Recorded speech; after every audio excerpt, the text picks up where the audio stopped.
First at 4, Mel Tucker's big defensive play doesn't pay off. We have highlights of the termination letter Michigan State University just released just a few hours ago. Also, is the UAW strike going to get bigger once again? We are learning about a new deadline facing the automakers and some critical information for thousands of workers. And here's Kim Adams. A few showers out there right now and more rain to come overnight tonight. We'll talk about it in a few minutes. How many times do you look at a tree and say, oh, that's going to be a problem the next storm? Well, today we are talking about how DTE and Focus Hope are coming together for a solution. Live from downtown Detroit, Local 4 News First at 4 starts now. Good afternoon, everybody. I'm Karen Drew. First at 4. Michigan State football coach Mel Tucker is no longer suspended. He's out of a job.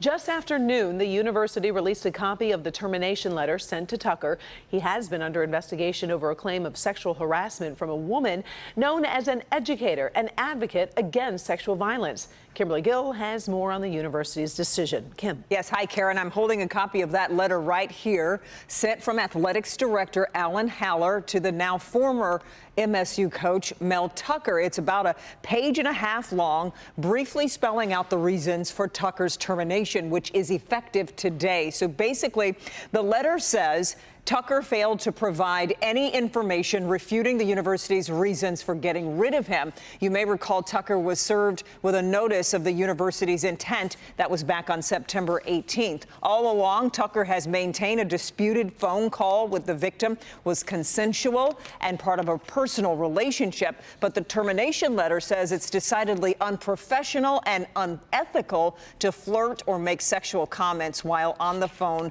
with a university vendor. The victim had been hired by the university as part of an education effort. So we've reached out to Tucker for a response, but we haven't heard anything back as of yet. Earlier this week, his attorneys maintained Tucker did not breach his contract and called the investigation terribly flawed and biased. Tucker has seemed to threaten legal action in the past. So we'll have another update when you join us for Local 4 News at 5. Karen, we'll send it back to you. All right. We will see you at 5. Thanks. Appreciate it. All right. Also, first at 4, we're tracking the UAW strike, a new deadline, and a political power play. Local 4 has learned UAW President Shawn Fain will give his next update on more possible plant closings Friday at 10 a.m. General Motors was set to meet with the UAW today, but progress has seemed slow, possibly prompting that new deadline. Meantime, former President Donald Trump will be speaking to workers in just a few hours, the day after President Biden was in town. The strike against General Motors, Ford, and Stellantis is now in its 13th day. Today, UAW workers who first walked off the job are receiving their first round of strike pay, $500 a week. Now, more on the politics. Former President Donald Trump is running for the White House again, in spite of 4 criminal cases pending against him. He is coming to town looking for blue-collar votes in our critical swing state. He's speaking this evening at a non-union auto parts company in Clinton Township. Trump will not visit a picket line like President Biden did and will not meet with Union President Shawn Fain. But the former president is blasting the policies of his successor in the White House. He did release a statement saying, in part, quote, Joe Biden's draconian and indefensible electric vehicle mandate will annihilate the U.S. auto industry and cost countless of thousands of auto workers their jobs. And, quote, with me, there will be jobs and wages like you've never seen before. Our economy will grow.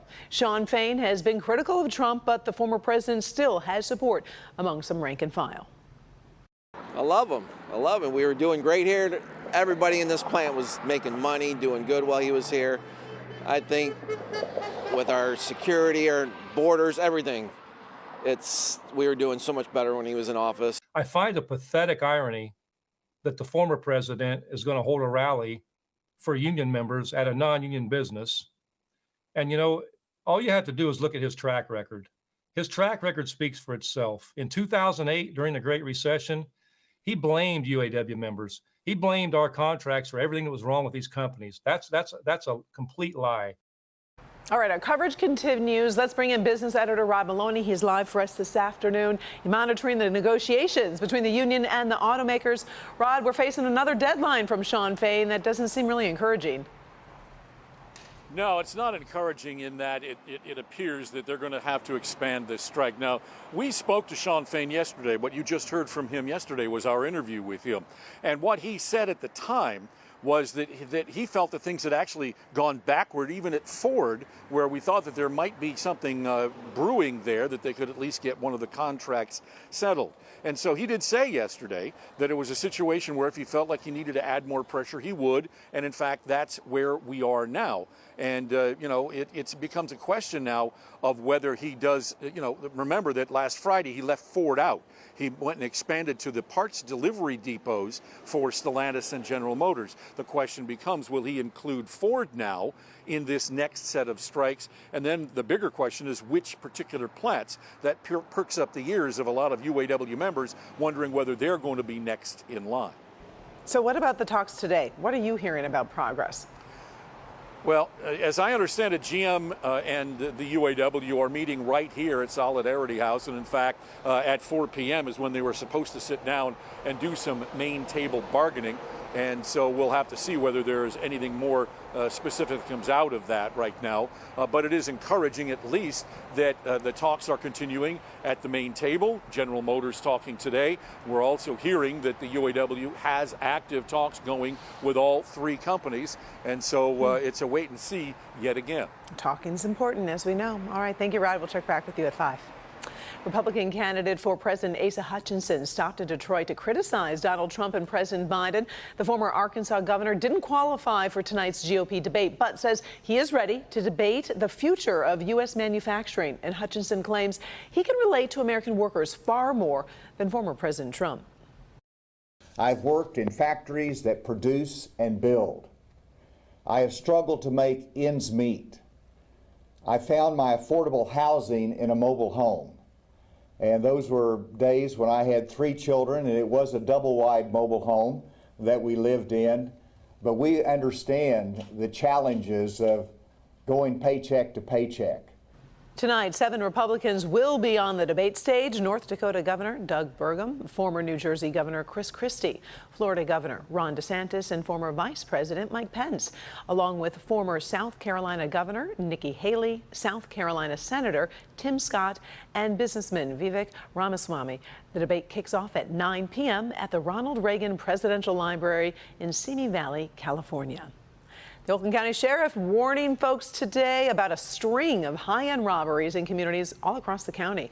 Sheriff Mike Bouchard posted the alert after getting many phone calls and urging residents to make sure those doors and the windows and your cars are locked. Plus, be on the lookout for trouble.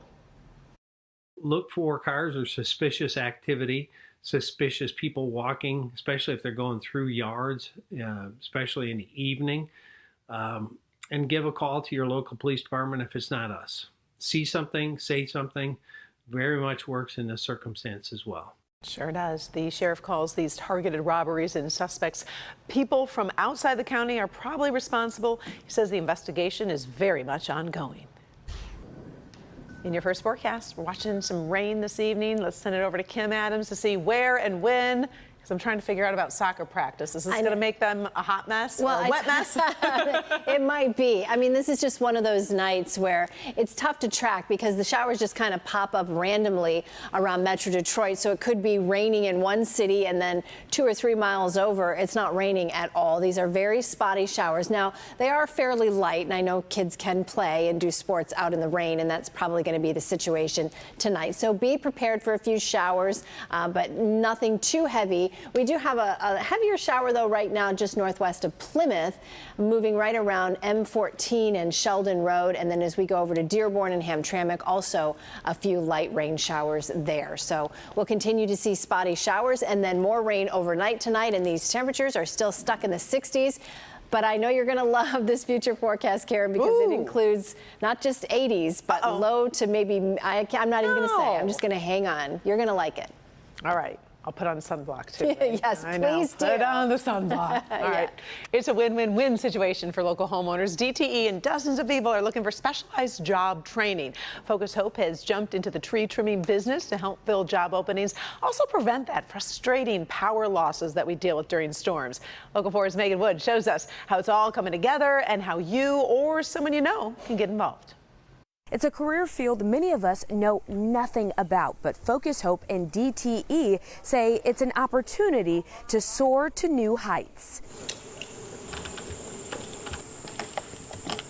This is a career that's been around over 100 years, just not a lot of exposure. Yet lead instructor here at the DTE Tree Trim Academy, Clinton Williams, says there's a great need for people trained to do the job. So the power outages, at least 80% are due to trees falling directly into the power lines. So if we have people to maintain the trees and other vegetation around the power lines, well, that will go a long way toward preventing outages. DTE Energy expects more than 200 tree trimming job openings in the next 2 years. And we are hoping to fill every single last one of those slots. That's where Focus Hope's Workforce Development Division comes in. They support people with different career interests. We get them ready as far as like customer service certification, business certification, depending on if they're in truck driving, we do a forklift certification. And in 2021, the nonprofit partnered with DTE to create this tree trimming academy. Think fast, Luke. Yeah, buddy. And this week, they're having an open house for the program to shine light on opportunities. This is a viable job.